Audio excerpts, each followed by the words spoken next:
ki kiyaye wa'annan abubuwan idan kina son ki tsufa da nonuwanki a miƙe.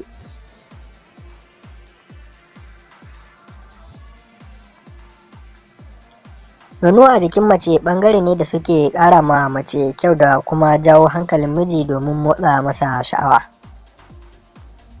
Duk da yake akwai matan da a halittan su ba su da nonuwa masu girma, amma saboda ci gaban zamani suna iya ƙara nonuwan su girma ta hanyoyi da dama. Akwai kuma wasu matan da suna da halitta na nonuwa tsayayyu, amma saboda rashin kula da su suke zubewa tamkar wacce aka rataye silifas.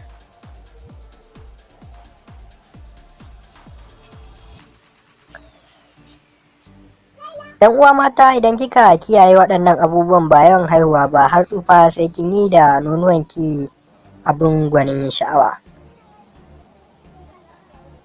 Ki yawaita shan sinadarin vitamin C da vitamin B. Su waɗannan sinadaran suna gyara mace jikinta, musamman kuma nonuwanta. Lemon tsami da irin su mangwaro duk sinadarai ne da ke gyarawa mace nonuwanta.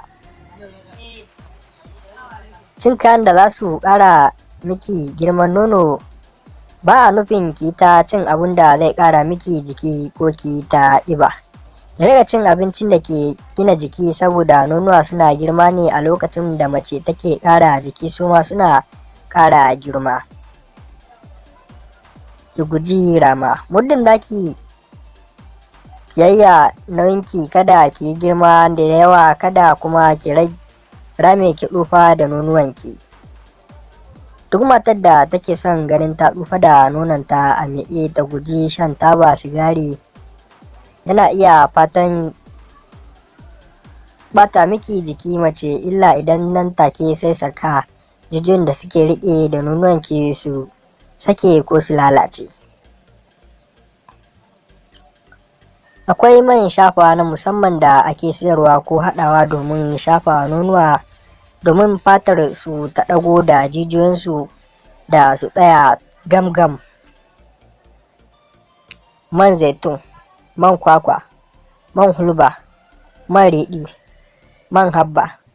Yawan motsa jiki shi ma hanya ne da ke taimakawa mata su tsufa da nonuwansu. Duk macen da take yawan motsa jikinta, idan aka ganta za a ga nonuwanta akwai mamora, ba kamar macen mai son jiki ba.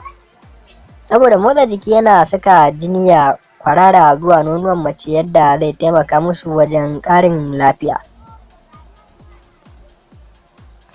Rage shiga rana.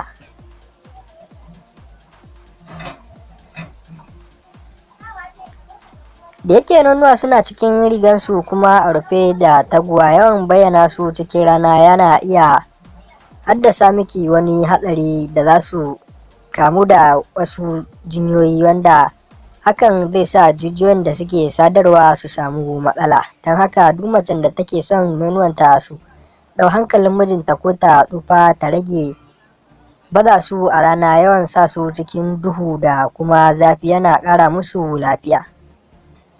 Yawan shan ruwa shi ma yakan taimaka wajen gyaran nonuwan mace. Idan mace za ta riƙa shan ruwa akai-akai a kullum, za a iya ganin nonuwanta a wadace, ko da kuwa ta killace su ne. Kamar ko ina na jikin nonuwanki suna son kula na musamman, domin suna da yawa daga cikin abubuwan da maza suke zumuɗi a rayuwar auren mata masu ƙananan shekaru.